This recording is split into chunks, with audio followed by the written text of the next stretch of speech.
त्या वक्तव्यावर पडसाद उमटायला लागलेले, त्याच्यावर शाही इफेक्ट झालेली आहे. मी खरं तर राज्याचे उपमुख्यमंत्री आणि आमचे मित्र त्यांचं इंटरव्ह्यू पाहत होतो आणि त्याच्यामध्ये त्यांनी चंद्रकांत पाटलांच्या शब्दाचा विपर्यास झालेला आहे आणि या पद्धतीनं ते करायला नव्हतं पाहिजे अशा पद्धतीचं त्यांनी आता आपलं मत मांडलेलं आहे. खरं तर माझे मित्र केव्हापासून या सगळ्या वो ऐसे ना थे, आता हे का असे झालेत मला काही कळत नाही. पण खऱ्या अर्थानं जी शाईफेक झाली त्याला आमचा विरोध आहे. अशा गोष्टी या महाराष्ट्रात घडू नये ही आमची भूमिका स्पष्ट काँग्रेसची आहे, कारण की आम्ही अहिंसेच्या मार्गाला जास्त महत्त्व देतो. पण आपण पाहिलं की सातत्यानं भारतीय जनता पार्टीच्या वतीनं कधी महात्मा ज्योतिबा फुले, सावित्रीबाई फुले, छत्रपती शिवाजी महाराज, बाबासाहेब आंबेडकर आणि कर्मवीर भाऊराव पाटील यांच्याबद्दलचं वक्तव्य BJPनी हे एक षडयंत्र महाराष्ट्रामध्ये उभं केलेलं आहे. त्याचं स्पष्टीकरण भारतीय जनता पार्टीला आता दिलं तरी ते काही तर लोकांना चालणार नाही की खरा रूप त्यांचं या निमित्तानं स्पष्ट झालेलं आहे. राज्याचे उच्चतंत्र मंत्री चंद्रकांत पाटील यांचं जे कालचं वक्तव्य आहे, ही जी काही पेशवाईच्या काळामधली जी काही मानसिकता होती की बहुजनांनी शिक्षण घेऊ नये, बहुजनांच्या मुलामुलींना शिक्षण मिळू नये, शेतकरी गरिबांच्या मुलामुलींना शिक्षण मिळू नये, जी काही मानसिकता त्या काळातली होती आणि त्या मानसिकतेला झुकारून डॉक्टर बाबासाहेब आंबेडकर आणि महात्मा ज्योतिबा फुले आणि कर्मवीर भाऊराव पाटलांनी ज्या पद्धतीनं शिक्षण व्यवस्था उभ्या करून बहुजनांच्या मुलामुलींना शिक्षण दिलं, त्याचा विरोध आजही या पेशवाई विचाराच्या भाजपला खतखतता आहे का, हा प्रश्न या निमित्तानं या ठिकाणी निर्माण झालेला आहे. खरं तर या महाराष्ट्रामध्ये हे कधीही असं नव्हतं.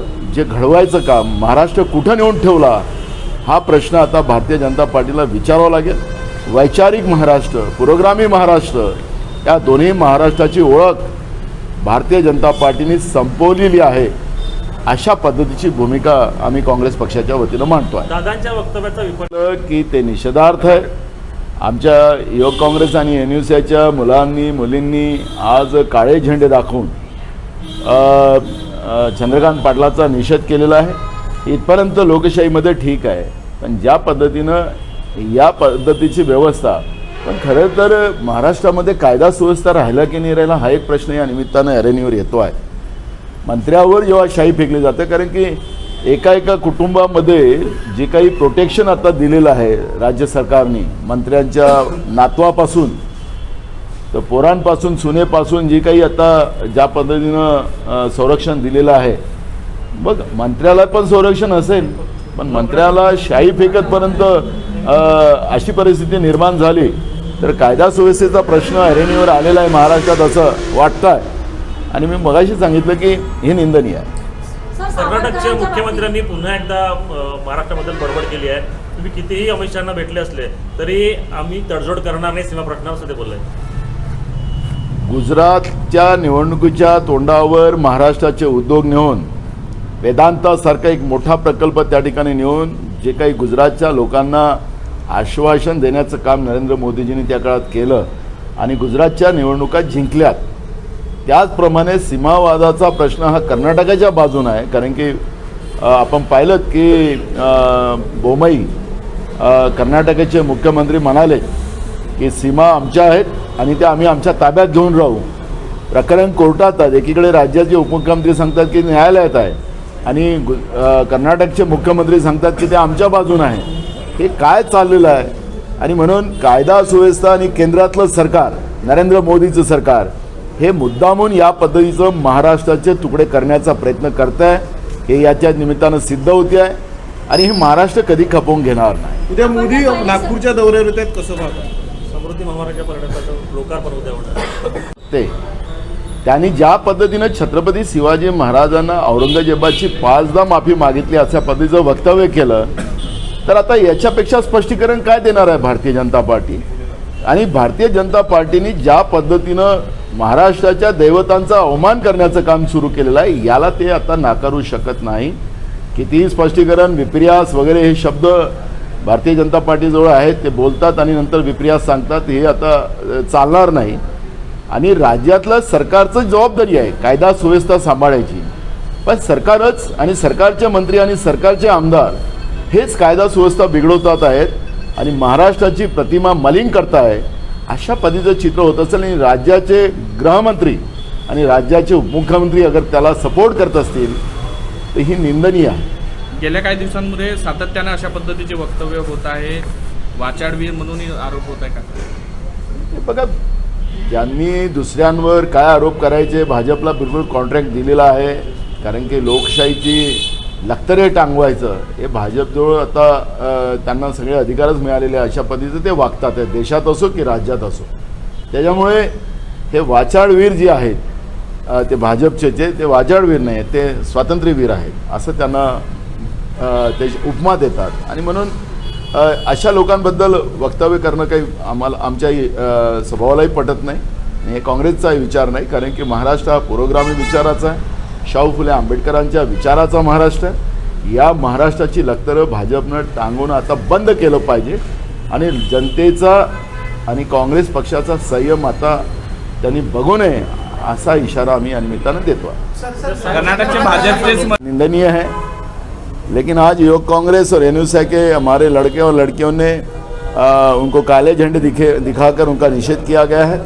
लेकिन राज्य के उप मुख्यमंत्री जिस तरह से इस बात का समर्थन कर रहे हैं, राज्य में कानून व्यवस्था संभालना उनकी जवाबदारी है और इस तरह से मंत्री, सत्ता पक्ष के मंत्री और सत्ता पक्ष के विधायक राज्य में कानून व्यवस्था बिगाड़ रहे हैं और उसका समर्थन अगर राज्य के उप मुख्यमंत्री, राज्य के गृहमंत्री कर रहे हैं तो यह निंदनीय है.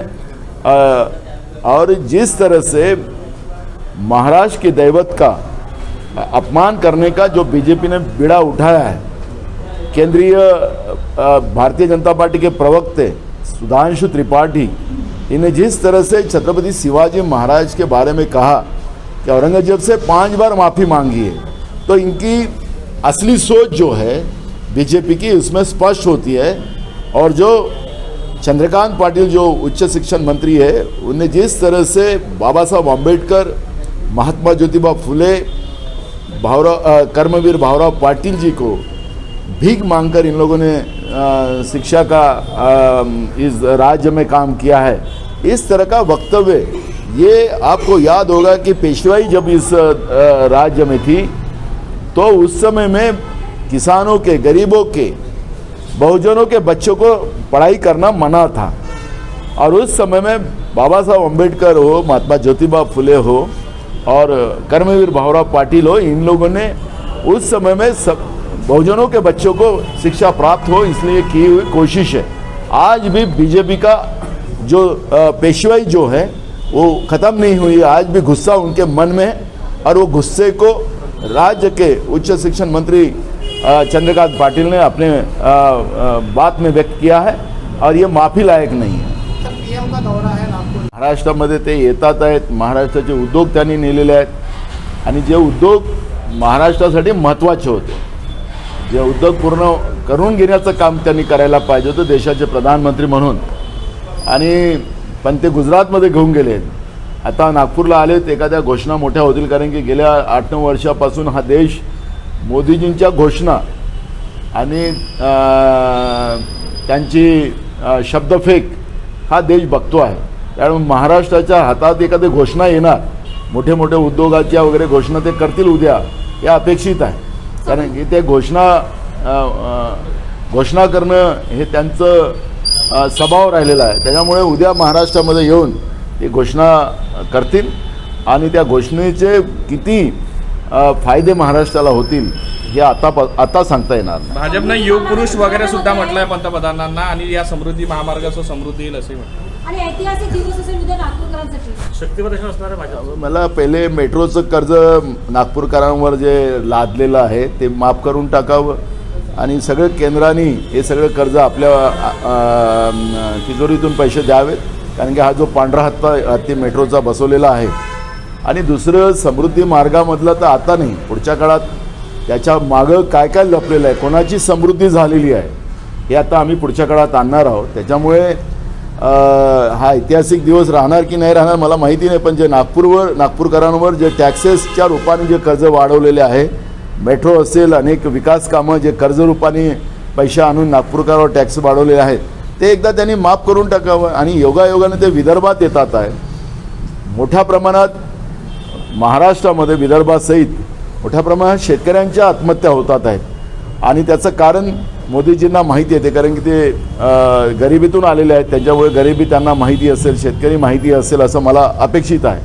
आणि म्हणून उद्या विदर्भात आल्यानंतर शेतकऱ्यांसाठी काय घोषणा करतात, शेतकऱ्यांचं कर्ज संपूर्ण माफ करतात काय, याच्यावरही आमचं लक्ष लागलं आहे. दादा, समृद्धीचं काम अद्यापही पूर्ण झालेलं नाही, या काही काम बाकी असं असताना मोदी येऊन लोकार्पण करताय, यामागे राजकीय हेतू बिलकुल, मी तुम्हाला सांगितलं की समृद्धी कोणाची झालेली आहे, राजकीय हेतू आहे की नाही आहे, ते आम्ही पुढच्या काळात मांडू. सगळे आमच्याजवळ त्याचे पेपर्स आलेले आहेत आणि समृद्धी या नेमक्या या मार्गामध्ये कोणाकोणाची झालेली आहे त्यांचे सगळे नावासहित आम्ही ते जाहीर मोठं करणार. वक्तव्य आहे ना हे की तुम्ही म्हणता समृद्धी झाली इतर लोकांची.